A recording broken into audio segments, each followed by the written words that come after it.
Up until the late 18th century, care for people living with mental ill health in Britain was poor. Patients were cared for in religious houses, workhouses, or private madhouses, institutions of widely varying quality with hardly any regulation. At the beginning of the 19th century, legislation was finally enacted for the provision of care for pauper and criminal patients by local authorities, although these were not compulsory and were not concerned with the provision of care. In the middle of the century, more detailed legislation was passed, and every county or borough was then compelled to maintain an asylum, or to provide for the care of the insane poor.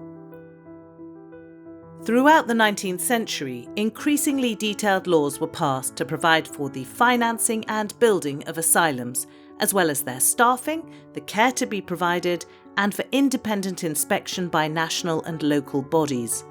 Admission to asylums was supported by formal court orders and supporting evidence. Asylums were not places to hide away mentally ill people. They were intended as hospitals for the treatment of mental health conditions and were adapted to meet the varied and special requirements of individual patients.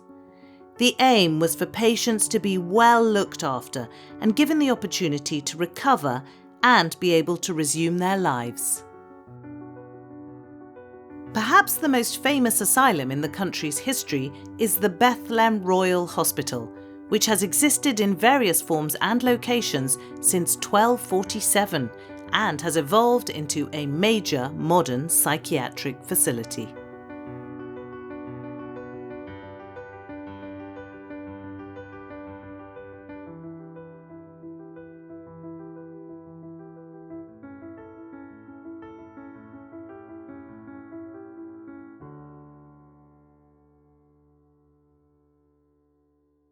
The county asylum system in Britain was basically an innovation of the 19th century, Victorian and pre-Victorian. There was permissive legislation in 1828 and then further legislation in 1845 that required counties to make mental health provisions for so-called pauper lunatics. Prior to that time, there wasn't much by way of hospital provision for mental health patients. Bethlehem was one of those hospitals. It dates right back to 1247, although it's really only from the 14th century we know that it held patients. And then there were hospitals in Bristol and in Norwich and one or two other places as well. But for the most part, those suffering mental health problems would not have been treated within a hospital context. What that means, of course, is that the communities in which those people lived would have found their own ways, probably very unsatisfactory ways, to deal with those suffering mental health problems in their midst. There were examples of good practice we know of on the continent, for example, the community at Gale in Belgium, but equally it might have just been a matter of family care, if we can call it that, or family confinement perfectly well equally. So we need probably to think about the establishment of a county asylum system as one of the aspects of Victorian charity, making provision where none existed previously, or very little existed previously, certainly outside London. It might be helpful to remember that the word asylum originally had only positive connotations, just as it does in the sense that we use it today when talking about asylum seekers, as a place of refuge and of safety. And it's only because of the subsequent history of the asylums in Britain and elsewhere, the later 19th century, that the negative overtones have come to be attached to that word. It's interesting to try to reconstruct what might have been the community attitude towards a member of that community or a relative perhaps having to go into a hospital like Bethlehem or St Luke's, also in London, prior to the Victorian era. There would have been a lot of stigma associated with mental health conditions, and so there might have been a certain amount of secrecy that was going on. We should also remember that mental health care, or hospital care I should say, for those suffering mental health problems, is really a provision for the poorest of the poor, those who cannot afford any other option. The well-to-do, if they're suffering either from mental health conditions or any other health conditions, would normally choose not to be admitted to a hospital. They have the money to bring the doctors to them, or to pay the nurses to live at the seaside for their health, etc. So it's only the poorest of the poor who really enter the doors of a hospital at this stage.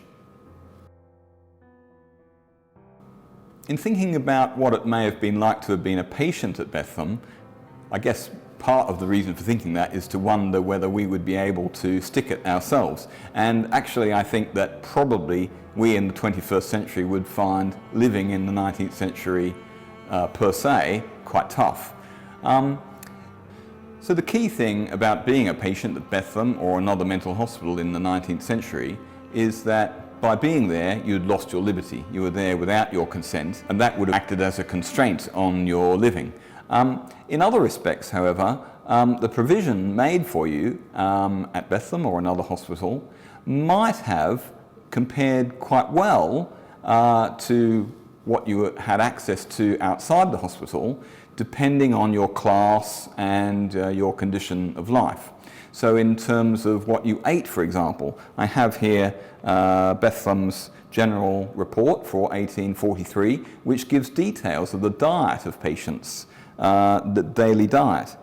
So Monday, they started breakfast just with tea, and at lunchtime they had baked batter puddings, 4 ounces of those, bread, cheese and butter, and then in the evening more bread, more cheese and more butter, and around again Tuesday morning tea. Meat was served 3 times a week. Now this might all seem quite austere and Spartan to us, but it really depends on what you're used to, and if you are a so-called pauper lunatic, actually coming into a hospital where you are given these provisions might have represented an improvement on life before you were admitted to the hospital.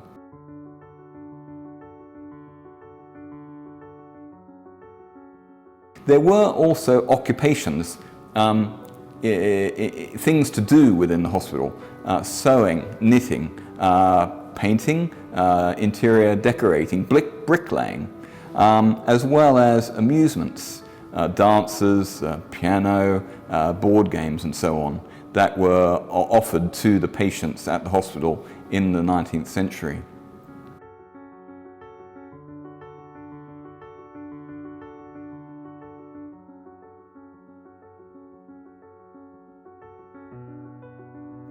Asylums did not fit the stereotypical negative imagery of Bedlam from an earlier era. They were commonly set apart from the towns and cities that they served, and were often attractive buildings in pleasant surroundings. It was felt that in order for patients to recover, they had to be separated from their normal lives and their everyday difficulties. The word asylum itself suggests a place of sanctuary. The patients were given the chance to maintain cleanliness and eat regular meals in a place where they could receive care and provision for both their mental and physical needs, none of which may have ordinarily been available to them. They were segregated in male and female wings, in single bedrooms as well as dormitories. Asylum records show a surprisingly progressive mindset, but also record practices that might be considered problematic today.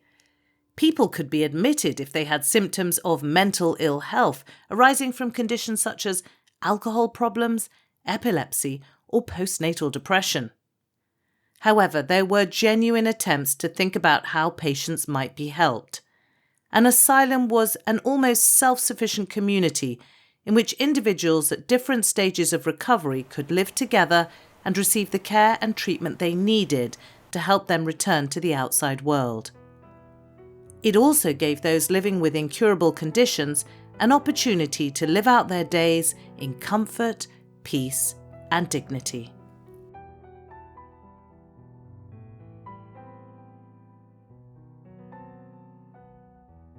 Because the asylum system became much more regulated, a lot more records relating to mental health provision were created.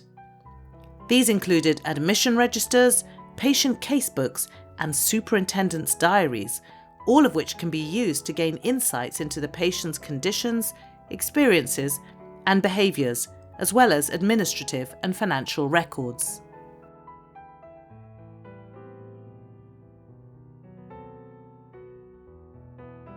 And by the end of the 19th century, people were beginning to admit themselves voluntarily to Bethlehem alongside those who had been certified and come in under the mental health legislation. But actually there was a growing number of people who were coming in knowing that they are unwell and perceiving Bethlehem as a good place, a place that might promote their recovery.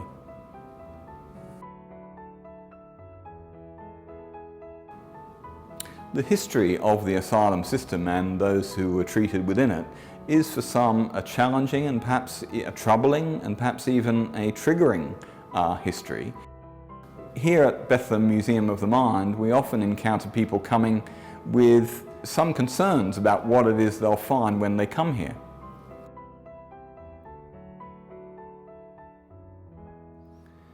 The records of past mental health treatment, wherever they're kept now, can be used in a way to populate the hospitals of the past and help us understand that they were used by real flesh and blood living people with family of their own, histories of their own, rather than simply view this in an impersonal way. We can actually, as it were, step into their shoes and walk with them a bit if we give time to understanding their human stories.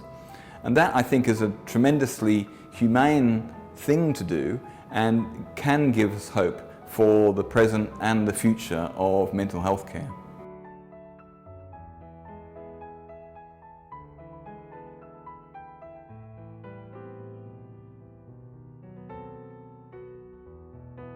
Asylum records can help us think about the patients as individuals.